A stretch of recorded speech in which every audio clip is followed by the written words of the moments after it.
آپ نے ایسی تذلیل کی اور اس انداز میں کی تاکہ ان کو سمجھ لگ جائے کہ کیا چیز ہے. آپ کے چچا حاضر ہے بت فروش.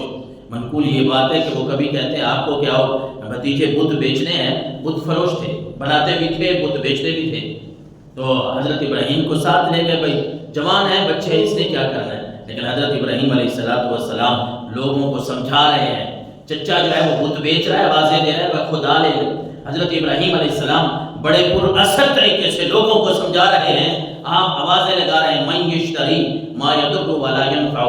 ہے کوئی ایسا بندہ جو ان خداؤں کو لے لے, ان کو میں بیچ رہا ہوں, ان کو لے لے جو نہ نفع دے سکتے ہیں نہ نقصان دے سکتے ہیں. مقصد کیا ہے؟ لوگ ان باتوں سے پیچھے ہٹ جائیں, واپس آ جائیں اور رب کی بارگاہ میں جھک جائیں. پھر قوم نے جب یہ دیکھا تو انہوں نے جھگڑا کیا. سورۃ الانعام میں اللہ تبارک و تعالیٰ نے بڑی وضاحت کے ساتھ ارشاد فرمایا, وَحَاجَهُ قَوْمُهُ قَالَ أَتُحَاجُّونِي فِي اللَّهِ وَقَدْ هَدَانِ. قوم تو جھگڑنے لگی. قوم کو جب ہدایت کے راستے کی طرف آپ نے بلایا, بلکہ صرف حضرت ابراہیم علیہ السلام کی بات نہیں ہے, تمام انبیاء کرام علیہ السلام کی زندگی کو پڑھیں. انہوں نے لوگوں کو ہدایت کی طرف بلایا, راہ راست کی طرف بلایا, لیکن لوگ جھگڑتے رہے, لوگ الٹا رولا ڈالتے رہے, ان کے اوپر مختلف قسم کی الزام تراشیاں کرتے رہے. لیکن حضرت ابراہیم علیہ السلام ڈٹ گئے. آپ نے فرمایا وقد ہدان, اتحاجونی فی اللہ وقد ہدان. مجھ سے اس رب کے بارے میں, اس اللہ کے بارے میں جھگڑتے ہو جس نے مجھے ہدایت بخشی ہے. تمہیں کیا ہو گیا ہے؟ ولا اخاف ما تشركون به الا ان يشاء ربي شيئا. میں صرف اپنے رب سے ڈرتا ہوں, میرا رب جو چاہتا ہے وہ ہوتا ہے. تمہارے ان شریکوں سے, ان خداؤں سے میں ڈرنے والا نہیں ہوں. وسع ربي كل شيء علما. میرا رب ہر چیز پہ, میرے رب کے علم میں ہے ہر چیز, اس کا علم بڑا محیط ہے, ہر چیز اس کے قبضہ قدرت میں ہے. افلا تتذکرون. تمہیں نصیحت حاصل نہیں کر سکتے؟ تمہیں کیا ہو گیا ہے؟ کہاں جا رہے ہو؟ میں جو تمہیں ہدایت کی طرف بلا رہا ہوں, سیدھے راستے کی طرف بلا رہا ہوں, میری بات سمجھ نہیں آتی.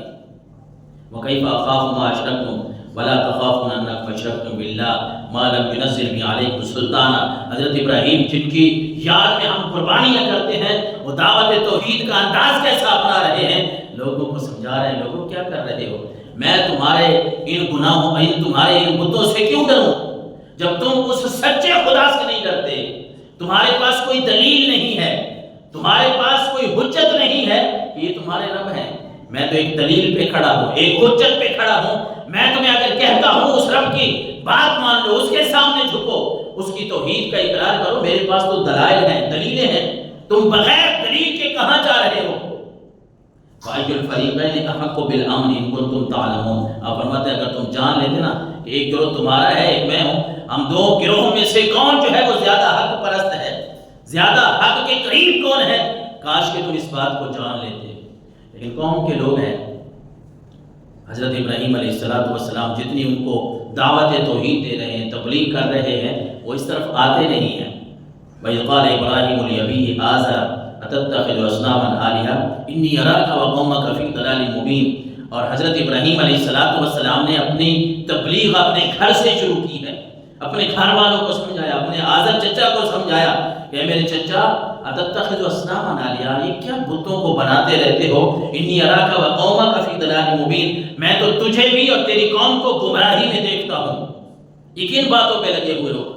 اور ہمیں بھی اس آیت مقدسہ سے یہ بات ہمیں بھی ملتی ہے خلاصے کے طور پہ کہ جب بندہ اگر کوئی کام کرنا ہو نا, کسی اچھے کام پہ کسی کو دعوت دینی ہے, تو بندہ کوشش کرے کہ پہلے خود اس پہ عمل کرے, پھر اپنے گھر والوں کو کروائے. پھر اس طرح اگر ہم عمل کریں گے تو جو نیک پیغام, اچھا پیغام ہم لوگوں تک پہنچانا چاہتے ہیں, جب آپ اپنے اوپر, اپنے گھر والوں کے اوپر لاگو کریں گے, لوگ خود بخود اس کام کی طرف آئیں گے. اور پھر حضرت ابراہیم علیہ السلام کا سورہ مریم میں بھی یہ بات ملتی ہے, جو سورہ انعام کی آیات. آپ نے فرمایا اذ قال لأبیہ یا ابت لم تعبد ما لا يسمع ولا يبصر ولا يغني عنك شيئا. کہ یہ جن بتوں کی تم عبادت کرتے ہو یہ کیا ہے؟ یہ تو نہ سنتے ہیں نہ دیکھتے ہیں, اور تمہارے کسی نفع اور نقصان کے مالک نہیں ہیں. ان کے سامنے جھکنے کا کیا فائدہ؟ اور کبھی آپ کہتے ہیں یا ابت لا تعبد الشیطان ان الشیطان کان للرحمن عصیا, کہ اے میرے چچا یہ شیطان کی راہ پہ نہ چلو, شیطان کی عبادت نہ کرو. شیطان رحمان کا دشمن ہے, شیطان رب کا دشمن ہے, اور بھی رحمان کا دشمن بنا دے گا، ہمیں بھی رب کا وہ دشمن بنا دے گا۔ کبھی کہتے ہیں یا ابت انی اخاف ان یمسک عذاب من الرحمن فتکون للشیطان ولیا، کبھی ان کو کہتے ہیں کہ مجھے تو اس بات کا ڈر ہے کہ کہیں تمہیں رحمان عذاب نہ دے دے، اللہ عذاب نہ دے دے۔ کیوں؟ فتکون للشیطان ولیا، کیونکہ تم شیطان کے دوست بن چکے ہو، شیطان کے پیروکار بن چکے ہو۔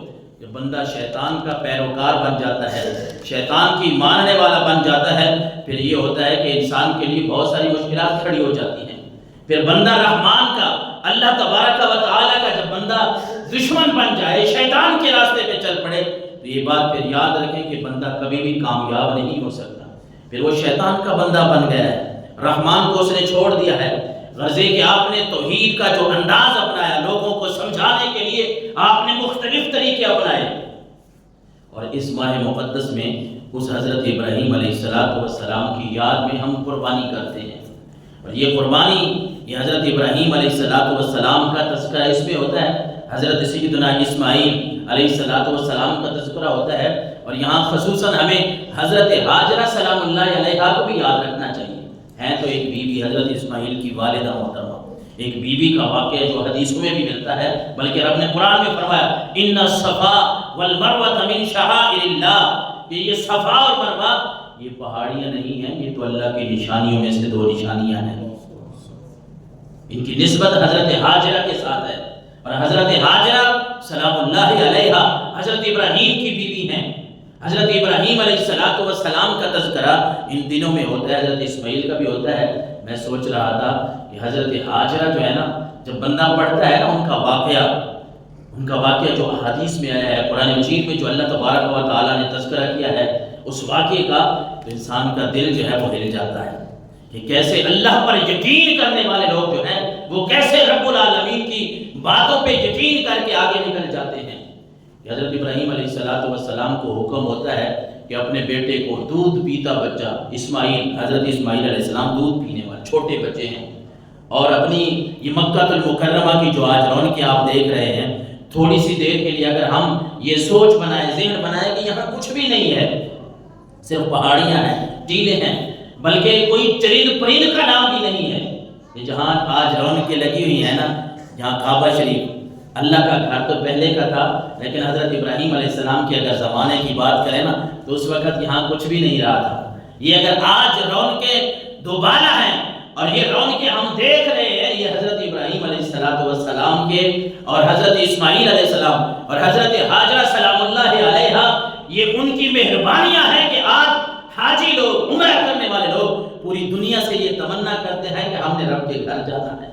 یہ وہی گھر ہے جس کے لیے حضرت ابراہیم علیہ السلام نے دعائیں کی ہیں، اور بندہ حیران ہو جاتا ہے کہ یار ایک نبی کو رب کا یہ حکم ملتا ہے کہ اپنی بیوی کو اور اپنے اس بچے کو فلاں آب و گیا بے آب و گیا جگہ پہ چھوڑا ہے، پانی نہیں ہے وہاں، میں کہہ رہا ہوں پانی کا تو نام و نشان چھوڑے، جہاں چرند پرند بھی نہیں رہتے، کچھ بھی نہیں ہے، وہاں حکم ہوتا ہے کہ اپنی بیوی کو اور اپنے بچے کو وہاں چھوڑ کے آئے۔